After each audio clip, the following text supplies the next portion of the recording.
welcome to the first ACER Roundtable held through Zoom in these times. And we've chosen a provocative topic of mid-career faculty, challenges and opportunities. Joining me on this panel, I'm Puneet Bhargava from University of Washington. Joining me on this panel is my colleague Jessica Robbins from University of Wisconsin. Uh, Jessica is a very active member in ACER and will be your president following Kate Klein. Dave Nager is vice chair and director of radiology at Denver General.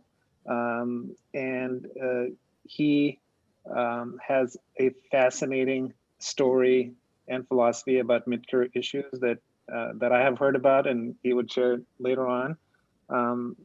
Dr. Pamela Schaefer is from Mass General. She is vice chair of postgraduate education and fellowship training at Mass General Hospital. And she also has a fascinating story and lots to learn from. So we're hoping that this will be a very engaging discussion. As first order of business, since we now have 30 participants, there's not enough time for everybody to go through introductions, but if you have any burning questions that you'd like the panel to address, would you please type them out in the chat box? And as we go through this session, we will try to address them as much as possible.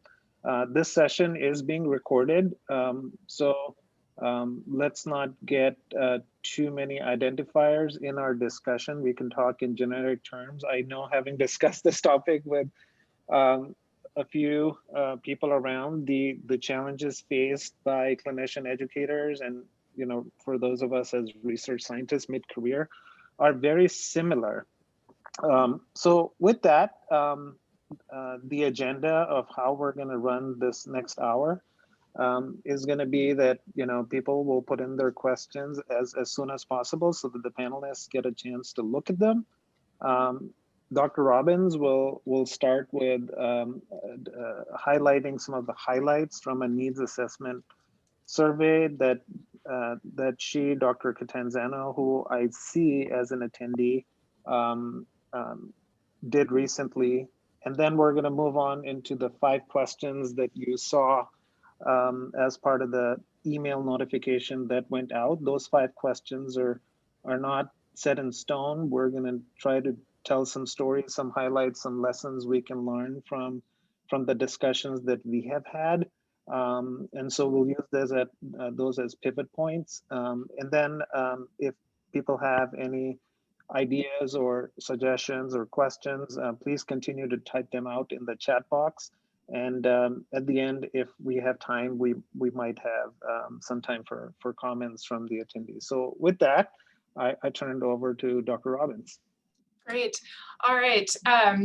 Well, thanks all for coming here today. So I don't have the answer to this first question and what does mid-career mean? I think that really is sort of something that each of us has to answer for ourselves. And for me personally, mid-career means that I've attained my first promotion and I'm sort of in that middle ground between being an assistant professor and a full professor. And so how do I really create my career success in this middle ground here? And why do we care? We care because, especially in my role as vice chair of faculty development, I want all of the faculty in my department to be achieving to their optimal potential. And I want everyone to feel supported, and I want everyone to really still feel like they have something to strive for, even though they've attained their first promotion. So myself and Puneet and Tara sort of asked this question: are we sort of over supporting our junior faculty and neglecting career planning for the mid and senior rank faculty members in our academic radiology department? So we sent a survey to AUR members, and just a brief summary of what we heard from 166 of these members. Here I have kind of a summary of what the response rate was, and about 2/3 of our respondents were kind of in the mid to late career.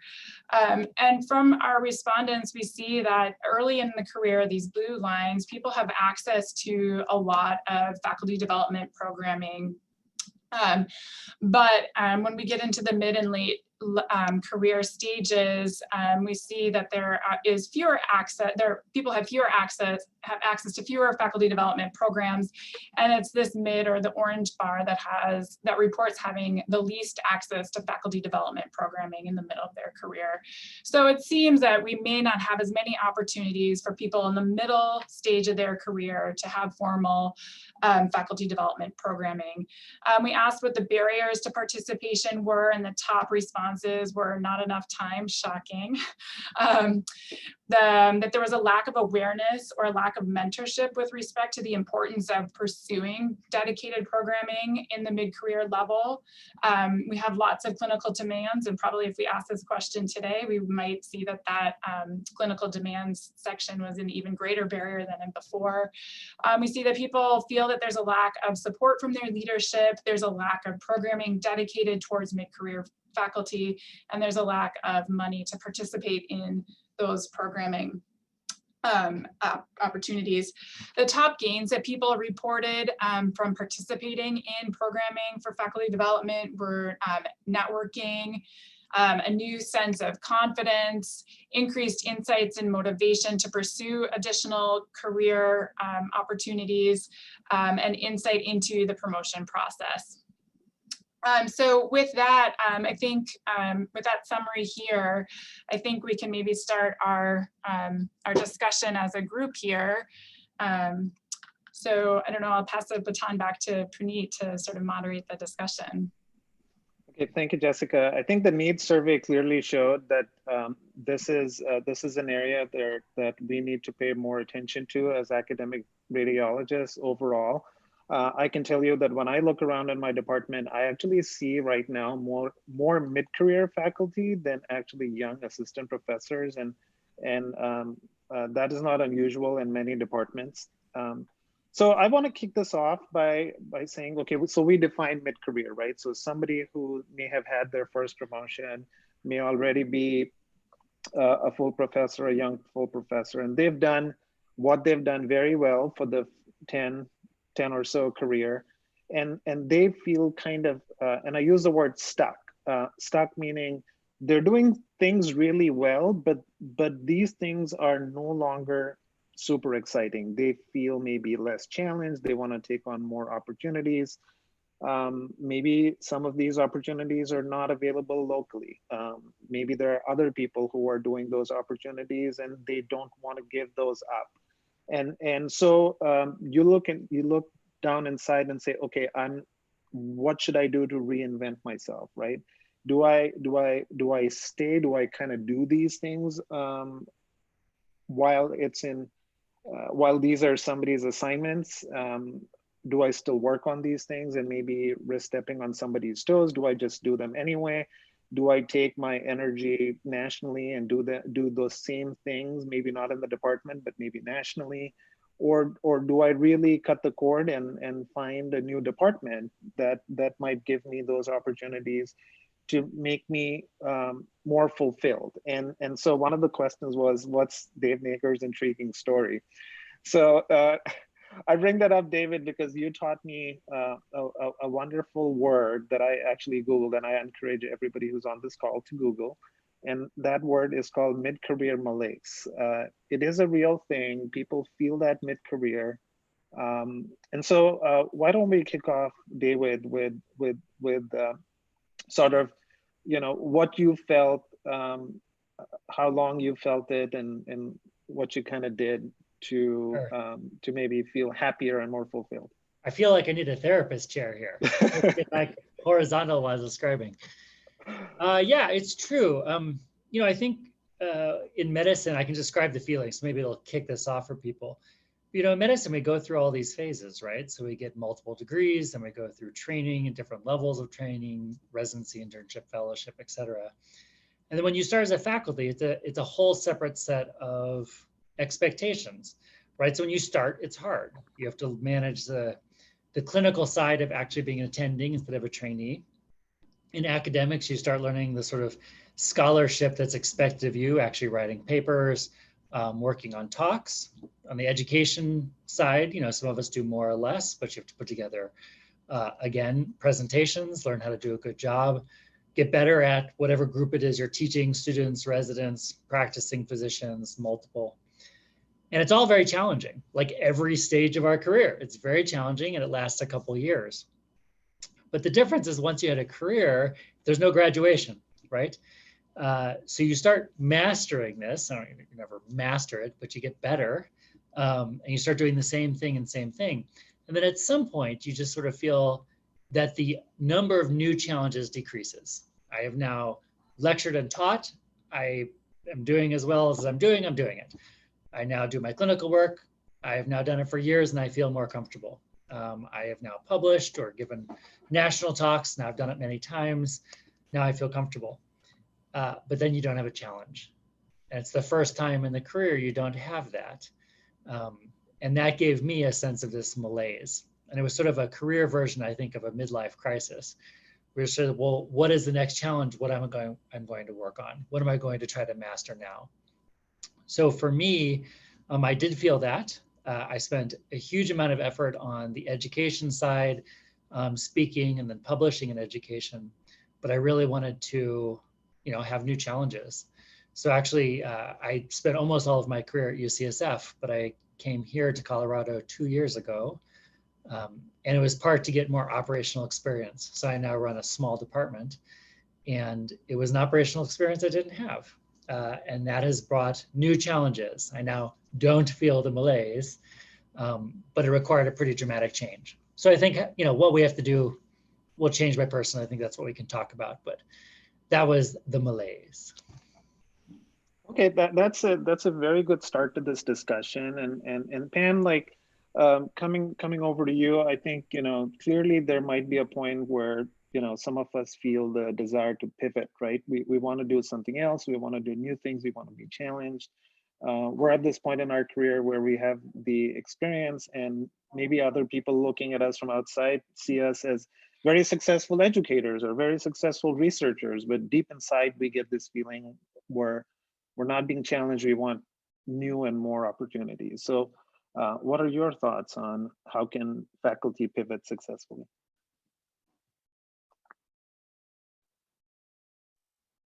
I'm muted. I am so sorry. No, I'm not muted.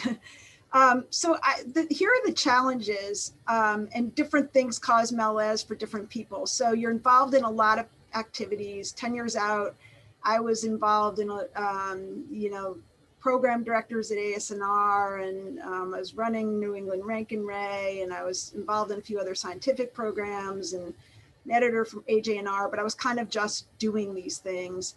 I was getting overextended. I just kept saying yes to everything. And then I was overextended, but I wasn't really completely, leading anything at Mass General. I had some mid-career leadership roles. And so that was going on, and I liked education. At Harvard, you cannot get promoted until recently along the educational track, so I couldn't really figure out what was I going to get promoted on, stroke, scholarship, or education. I was doing a lot with a lot of different societies, but I wasn't really advancing in the leadership. I felt like I was, my mentors one of my mentors had been giving me all these opportunities, and they got cut off because then they felt like there was competition. Meanwhile, my daughter was getting to be, an age where she needed more attention. So like all these things are going on. And it was creating anxiety. Should I stay? Should I leave?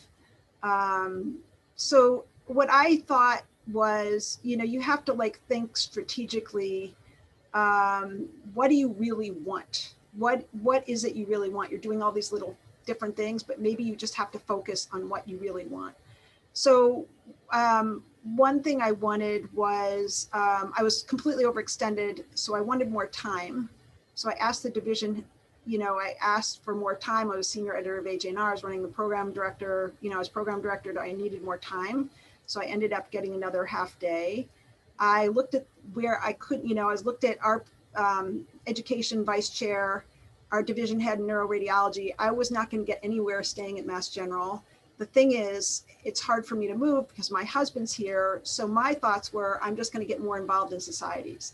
And I would really like to, I love ASNR. I want to get promoted. I want to go up in ASNR. So I started working on really my connections there, and eventually became president. I was focusing on that. You know, same thing still going on at Mass General. I've got my stuff, not really moving up, got involved in AUR, you know, ACGME, APR. I've done all sorts of different things. So I just started getting more involved in societies. And then, you know, I decided that, you know, what else could I do? Well, I started interviewing elsewhere. I think that that's a really good thing to do. It helps you kind of, you know, you go elsewhere, you see what other people have. It helps you decide, you know, do you want to move? Do you want to stay? Are there better offers? Do other institutions have goals that are more aligned with yours? You know, so I think that's a really important thing, and it gives you some leverage with your chair. I could go on, but that's my first answer. So that's great. I think at this point it's fairly obvious that these mid-career challenges are not challenges based out of like lack of success. They're actually more of the more successful you are, the more challenging these times can be, because you've gotten a lot done and you want to get a lot done, but you just don't want to do more of the same, if I'm reading this theme right. So Jessica, what has been your experience in any from your network and in your department? Like, how are you helping navigate, you know, mid-career faculty? One of the things that has been striking to me at looking at University of Wisconsin from the outside is that you guys have hardly any turnover, and the department has been very successful at finding mid-career people like engaging roles. How do you do that? What's the secret sauce? Secret sauce, I don't know. I mean, I think it's a nurturing department, and it's a very collaborative department. So I think that that's super helpful, that there are mentors at all levels and sponsors at all levels. We also have a very creative department chair who's willing to consider new leadership opportunities. And that's sort of how I found myself where I am in my mid-career stage. And I kind of made a career pivot a few years ago, where much of my starting in residency, I always envisioned myself becoming a program director, and I had been associate program director since the day I started on faculty. And we had a new position open up in our department for faculty development.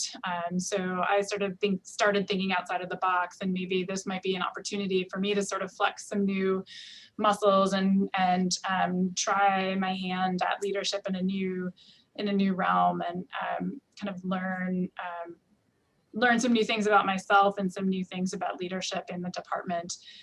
So I think that it's really helpful to have creative leadership, to think creatively about the things that interest you, and how might you take the things that interest you and use that to propel your career forward. And if, you know, opportunities don't exist at this moment, it doesn't mean that they might not exist moving forward. So, you know, kind of being bold and having a conversation with leadership in your department. Hey, I have this idea to do this thing.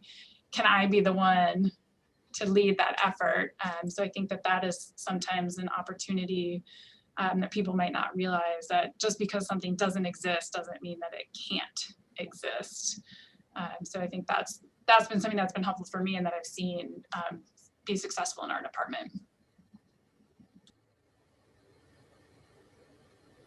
So one thing that I've been putting in some reading on this topic and thinking about, like, how people who are not in medicine kind of, you know, sort of reinvent themselves, or, you know, get their business mojo going and whatnot. And one of the things that I learned was we think we do very well thinking in our head, but we actually don't, because our thoughts are very tangential. It's very difficult to align them. So one of the things that I learned was this habit of thinking on paper. So whether you doodle, whether you find a journal, whatever it is,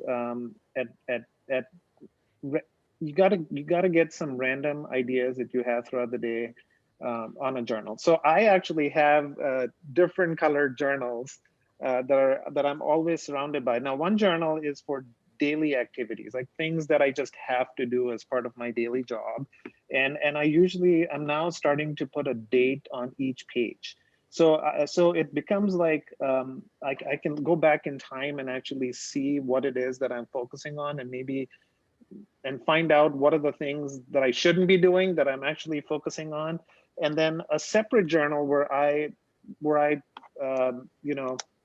about philosophical stuff. Like, for example, I recently started a page about, what should my ideal life look like? And I said, I'm going to write one thing a day on that page. So I have to really, really think hard about if God gave me this opportunity to design my ideal life, what it would look like. And people are now talking about in the business sphere that, think about what you want to what's your ideal life to look like, because it's different from everyone, and start to maybe achieve one of those goals slowly and slowly, so that you're moving from a life that you've been living and it's high speed versus trying to pivot to a life that you want. Does that relate to any of you guys? How are you trying to find out what it is that you want, and what is it that makes you happy, and trying to make it more from an abstract to more concrete, actionable life? Yeah, I think that what happens in the beginning of your career, you start, you take on all these opportunities. I personally didn't even think about what I wanted. And then I'm 10 years in and I was like, wow, I don't really know what I want. And so I think it is literally like writing down all the things you're doing, writing the things you want, and then figuring out what you want, and then trying to, figure out how you're going to get there.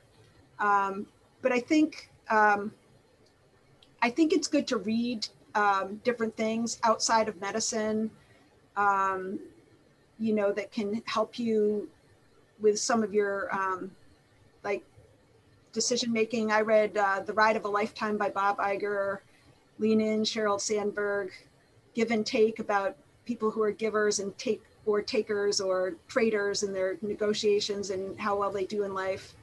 The givers do the best, but they get exhausted. So I think it's good to just read these different, books. And then it's great to read negotiating, leadership, all those things, conflict management, feedback, speaking up, all those things. Because if you want leadership positions, you need to have the skills in place, and you need to have some credibility in your department or in your, whatever activities you have, that you have these skills. Yeah, I would say it is helpful to have a sense of what you're looking for. When you hit the malaise, you want to think, what is not fulfilling about what I'm doing now that I'm doing it the 80th time? And what is it you're looking for? And it's not so much like the position or a location or anything like that. Often the answer is a challenge or something different than what I was doing before. And once you know what you're looking for, then you can be open to when that shows up. And it might not take the form that you think. There are positions or opportunities in your department. There might be ones in institutions nearby. It might be a job somewhere else. But you can't know it when you see it if you don't know what it is, what you're looking for. And for me, it wasn't specifically this role or a city. It was a specific type of growth opportunity or challenge. But yeah, what you're ultimately going for is a mixture of what you're looking for and what actually comes to you and is available. The only other thing I'd throw in at this point is one of our typed questions is, how do you start going that direction, especially if you were basically entirely clinical? And we heard some good answers, right? Read books. One of the suggestions was go to society meetings and interact with others. But the other step that I would say now that I am in a leadership position is you need to start working in that direction. Pam just talked about credibility. You can't start from zero and then ask your chair or leader for something in that room when you have done. So you have to start making some progress, and you can do small baby steps and get there. Jessica, any thoughts?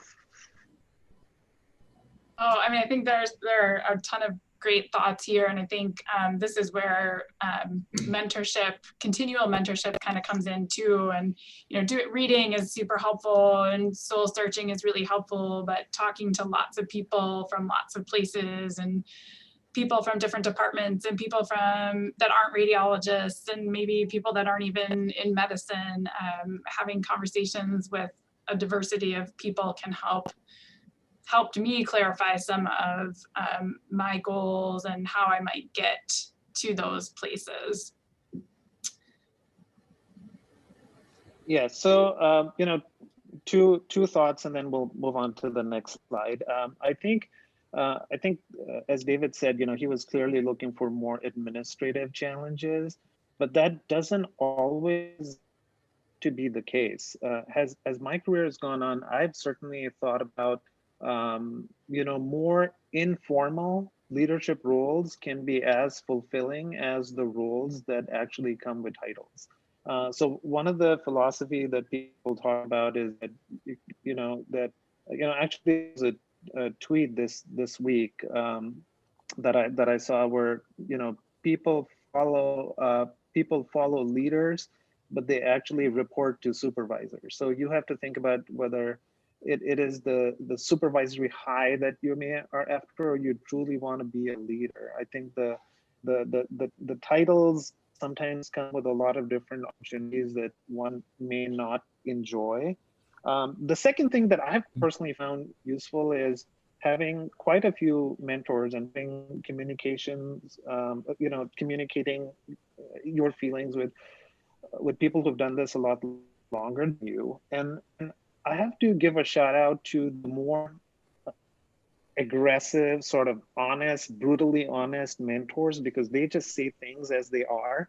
So they might like just hold you and say, hey, Puneet, you are not doing well. These are the 3 things you need to do. I told you that you need to do them last year. You keep coming to me and you're not doing them. Come on, get your act together, right? So sometimes just having a brutally honest and a very direct, with a specific type of mentor can be really useful. At least I found that useful.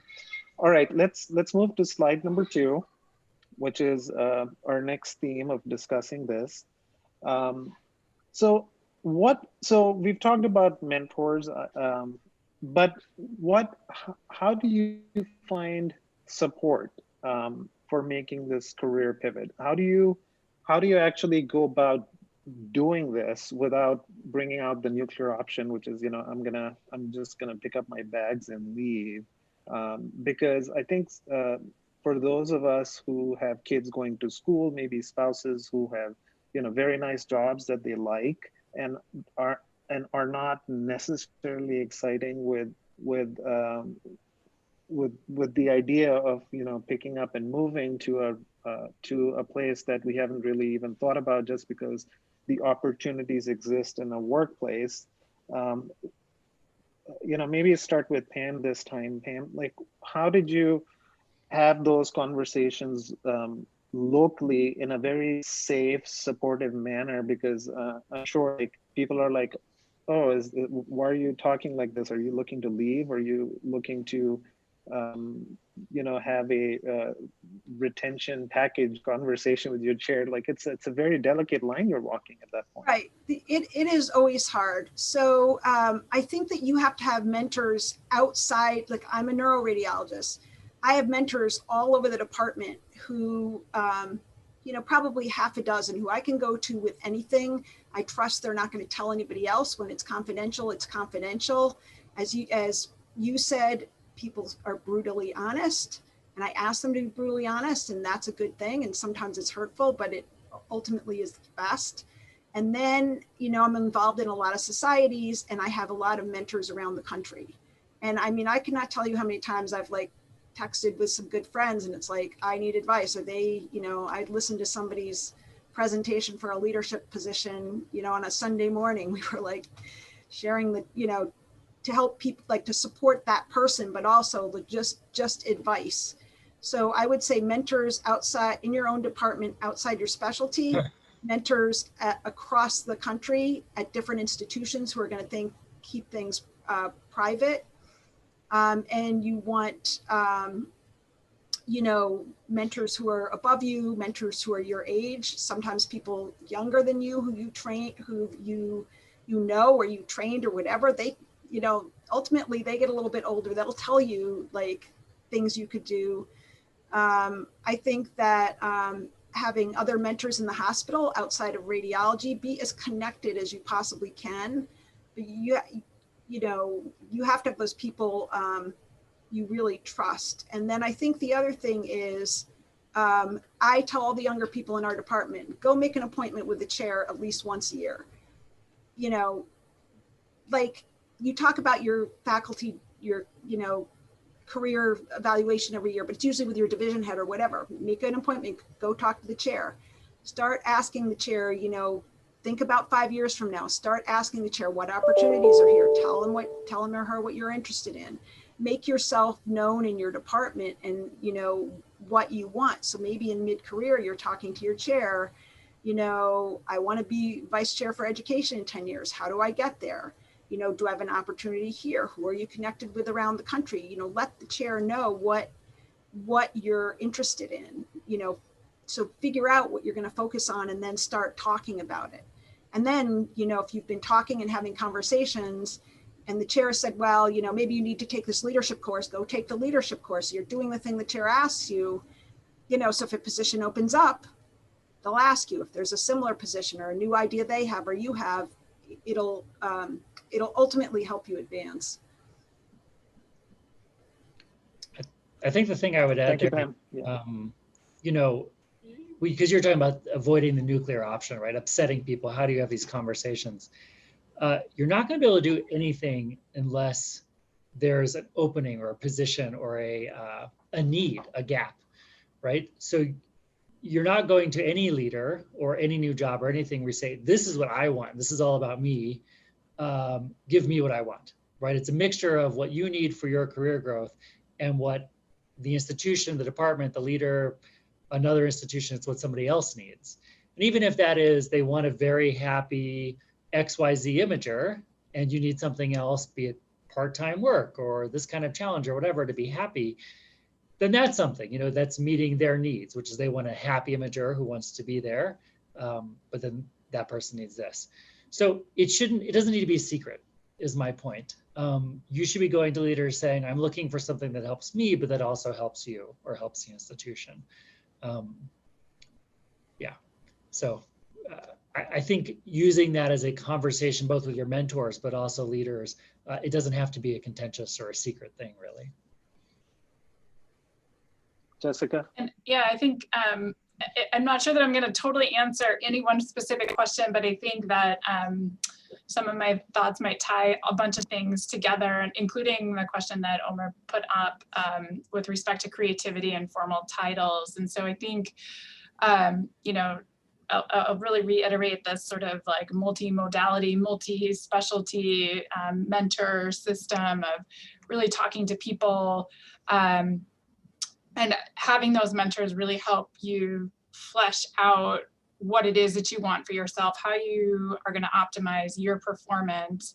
And then to Dave's point, I think some of this comes down to sort of selling yourself and kind of gaining buy-in and setting the stage. It's almost like you're writing a paper, right? You have to like come up with a compelling introductory paragraph. Like, why is this important? Why this thing that's important to me, like, why should it also be important to you? And how can I make it more of a this is good for all sort of thing. And I think that's where this creative leadership comes in as well, even within the confines of formal titles. You know, when you can take a creative idea and figure out how you're going to get buy-in from your department, you can tie your creative ideas into a formal leadership position. You can tie your creative ideas into perhaps the goals and aims of the department. So I think that there are lots of ways to approach different things, including career development, leadership opportunities, and sort of taking some pages out of business school courses, you know, like really having some marketing, some self-marketing, and figuring out how you can really make it work for everyone, you know, self-serving as well as serving the department and the community in which you're working. I think sometimes we can have a lot more than we think we can have when we just look at the straight lines and the boxes that are already formed. Yes, so to summarize, you know, it's things, you know, there's two things that are said, you know, and one thing that I've heard over is that many chairs and other leaders give positions to people who are already doing the job. So you need to have some record and credibility of doing something, having done something similar, maybe locally within, you know, the state ACR chapter, or maybe in some national organization, and saying, look, I'm already doing this at a high level. It's only a matter of bringing this locally. I know that I've talked to some people where in their departments, the only thing that's supported is time, and there's no extra money in this. In some departments, there's time and money in this. The question about formal versus informal titles and how it relates to creativity from Omar, I think the thing that I would like to say is that as soon as you assume a formal title, then that job will demand a few action items that are actually not creative, and there actually comes with a lot of work. And once people realize that they've given you some time, you will be asked to participate in some committees, which will use up a fair amount of that time as an expectation.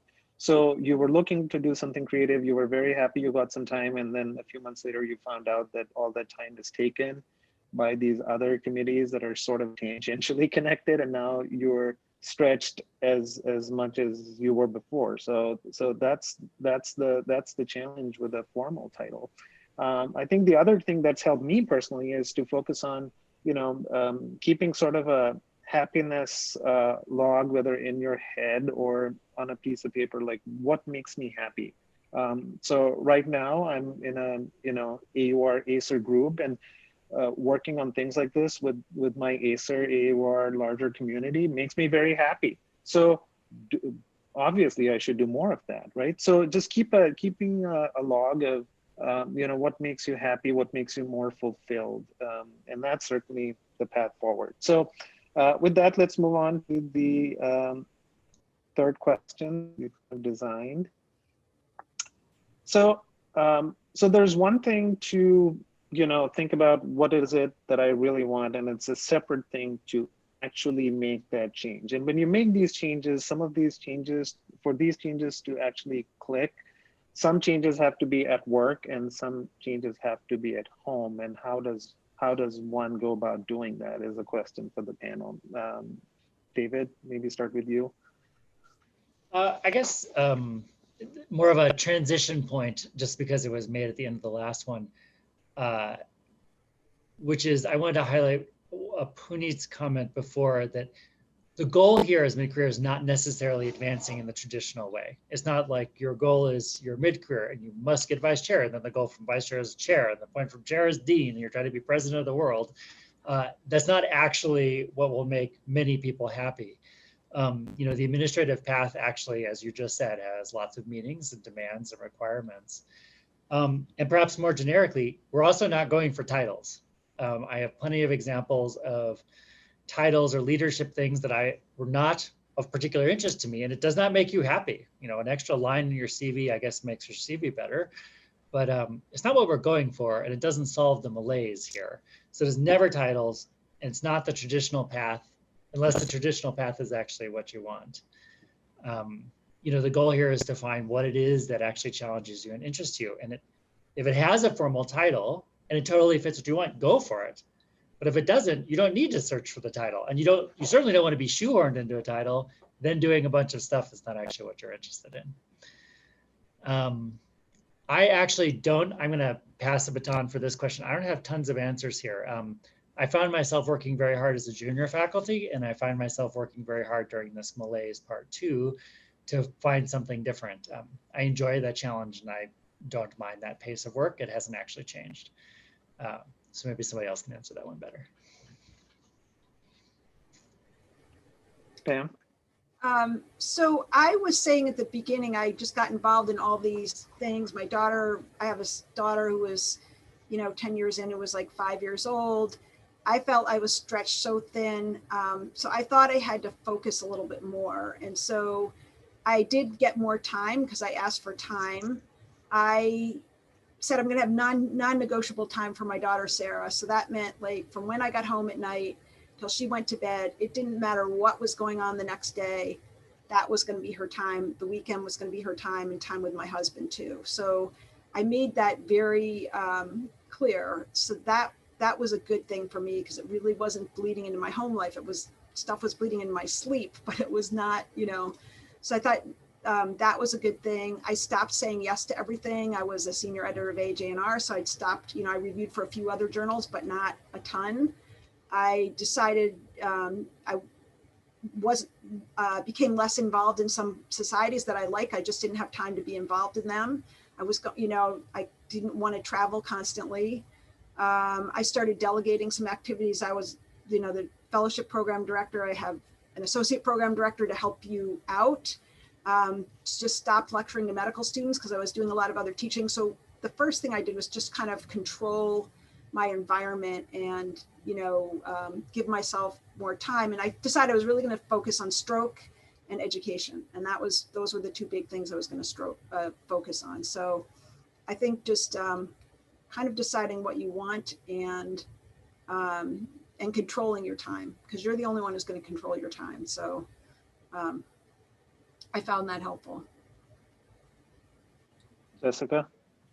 Yeah, I think that Pam makes some great points with sort of identifying the things that are important to you, and Dave does as well.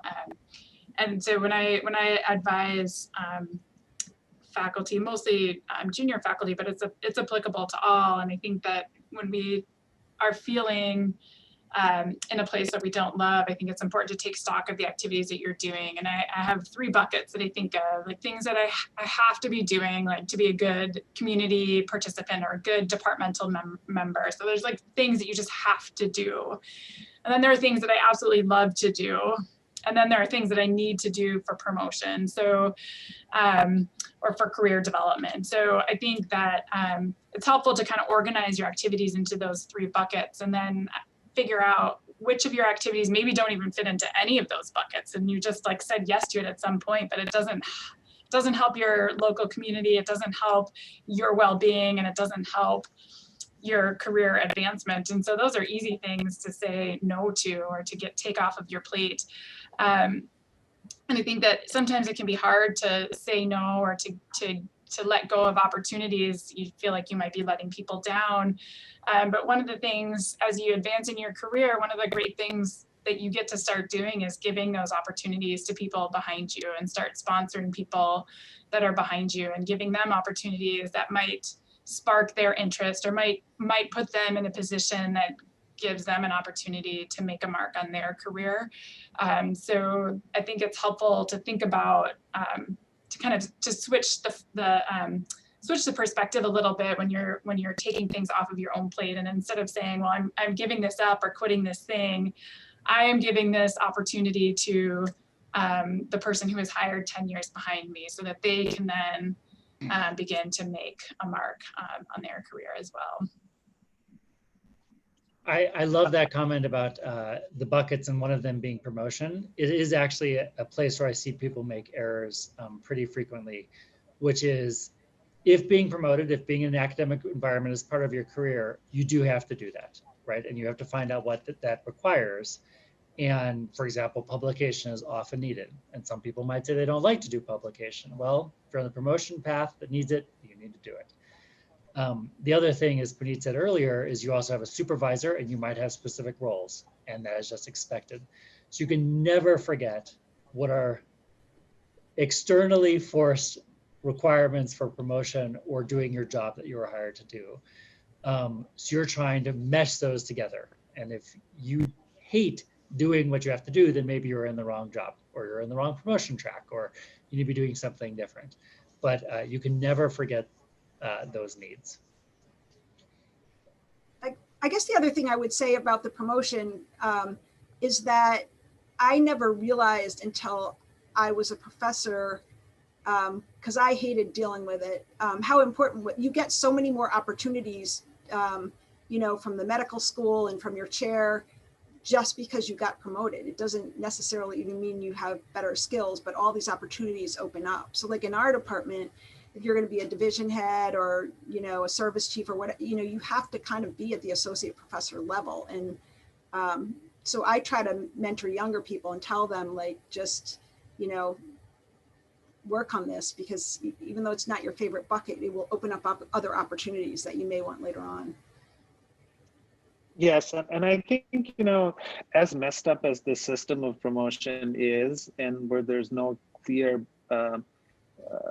guidelines sometimes, and sometimes, you know, it takes a lot more to get promoted at a certain institution and a lot less in the certain institution, but the title is the same, is that I can't tell you the day I got my promotions out of the way, how liberating that was. That I felt like you know, I felt like a performer who's no longer performing to be judged, but is performing for the love of the art that I'm pursuing, you know, sort of in that way. So I would encourage anyone and everyone, if at all possible, get your promotions done early so that you can focus on what matters to you. And you can always find a way of writing what it is that you're doing. And so that's the first thing. The second thing that I've actually seen a few people do, and it's something that I aspire to do, hopefully, and not into the future, is that people are actually a lot of time learning about personal finance. And you might say, well, that's so disconnected from this topic. Well, actually, it's not.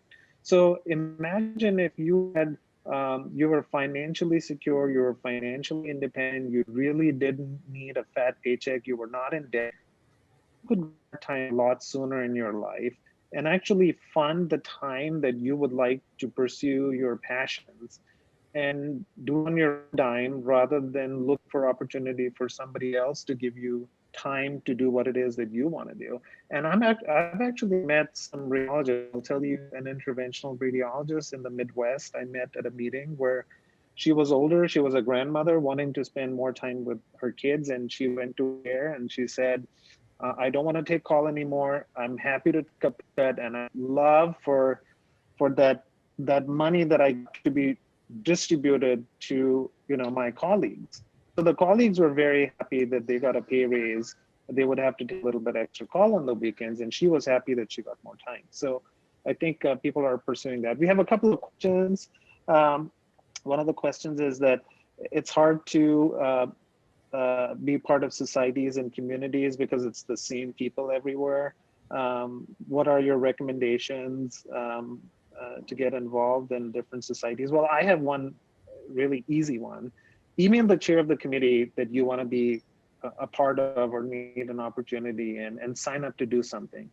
I can tell you that invariably, if somebody emails the committee chair, they end up on the committee. And if you do something that nobody else wants to do, that's like a fast track to getting another opportunity. There's another question from Srini, is that should societies have real term limits, not for specific roles, but for individuals? On the one hand, people have spent enough time in a society, have institutional memory and wisdom, but they do hog the opportunities to some extent. It's true.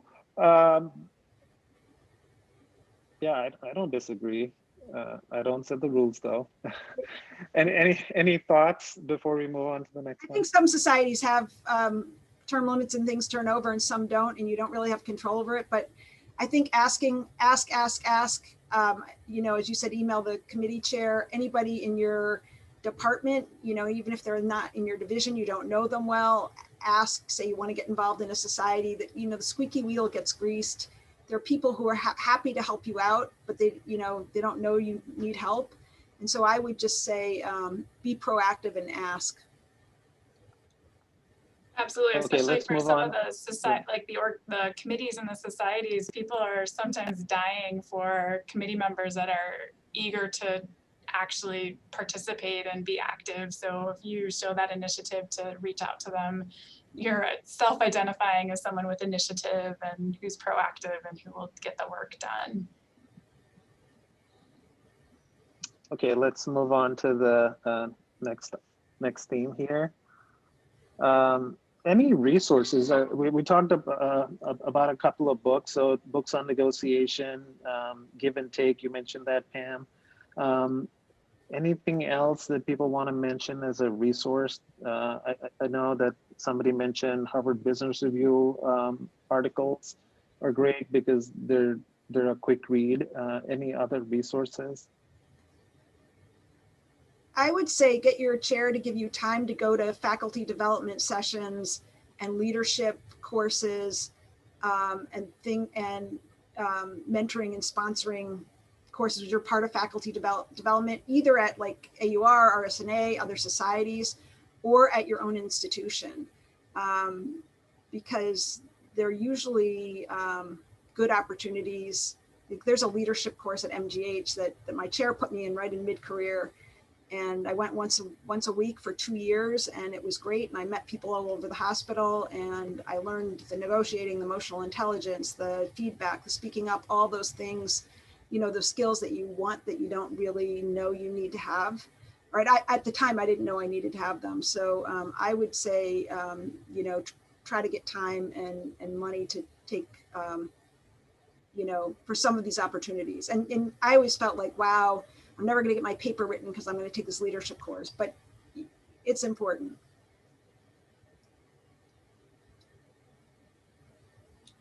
Okay, so I think those leadership courses give you so many skills that you didn't even know that you needed until you've started to gain some of those skills and you realize how impactful it can be to have a negotiation, you know, have negotiation skills. It helps with everyday conversations. It doesn't mean that you're looking to get a raise or to find a new contract.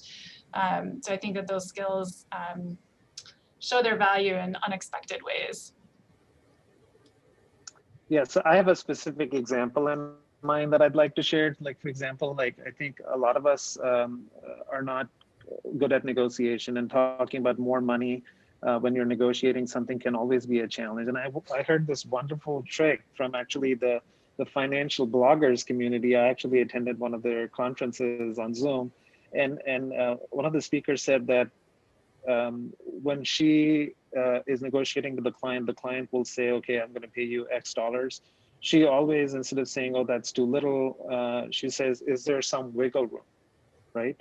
So that's a very soft, polite, and yet direct, and it's a question, so they have to answer it. Is there some wiggle room? And she said, just saying those words often gets her paid more. So if you're offered an opportunity and there's, you know, the money is maybe, you know, that less or maybe is too little, not up to your expectation, ask if there is some wiggle room.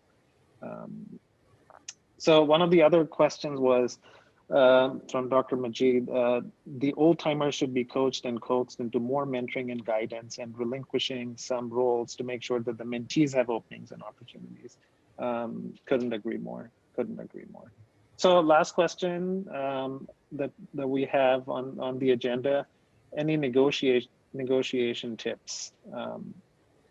Anything that has worked well? I think this has been covered in several areas. Yeah, I would. Go ahead, Pam. No, it's okay. You can go. One of the things that helped me, I'm an introvert and haven't really until recently had a very loud voice in public settings. And so when I was negotiating for a new position, it was really hard for me to ask for things. So the mindset that I learned to adapt was, you know, kind of thinking about the things that were going to help me be successful in this role, as opposed to saying like, these are the things that I need. What are the things that are going to help me achieve the things that the department needs? So it made it a lot easier for me to think about the resources that I was negotiating for when it became less about me personally and more about the thing that I was trying to do. Okay, should we, sorry, you had something to say, Pam? Oh, no, I was just going to say, I think that's a great point when it's about patient care, or it's about education for the trainees, or it's about, as you said, being successful in your position, which is one of those things, or it's about improving the research. I think it's helpful, but I think it's also, people don't like to ask. I'm introverted too, and I hate to ask, but I would just say, have conversations with your chair, explore opportunities, but ask for, time, ask for additional training, ask for resources, ask for, the worst they can say is no. And as Jessica said, make the justification not about you. I think that's a good point. And keep in mind when you have these conversations, it's not all about asking. And I'm not saying either the people are saying that, but it's something we have to remember when we ask for something. It's also what we're offering, right? Because you have to meet the needs of the person you're asking from. So you're both asking for what you need, which is incredibly important, but making sure you're providing something that somebody wants. And the other thing that really helps with your negotiations is to have produced thus far. So either being very good at what you're doing if it's something different, or very good in the realm you're asking for greater responsibility. Okay, so at this point, I think any of the participants wants to say anything, please turn on your mics. We have only a few minutes left, and if 2 or 3 people could give like maybe short pearls that they have found very useful in their careers, that I think everybody else could learn from that.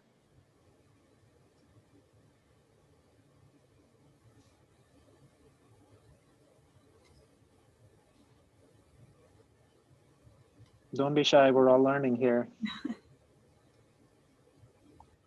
So Puneet, you're asking the participants, right? Yes, participants. So it sounds like maybe people have to raise their hand to let us know that they'd like to speak. Okay. Or people can put comments into the chat box.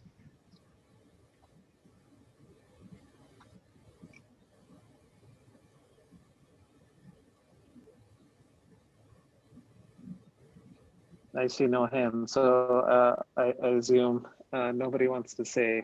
We're seeing some comments about excellent and good discussion and some thank yous. So I suppose people related with our message here. I think we're all struggling at different levels that with give or take the same issues. So hopefully this was useful. We hope to have more such roundtables. So if you really love this, please attend the future roundtables that we're going to put together. We'll restart this again in January, hopefully.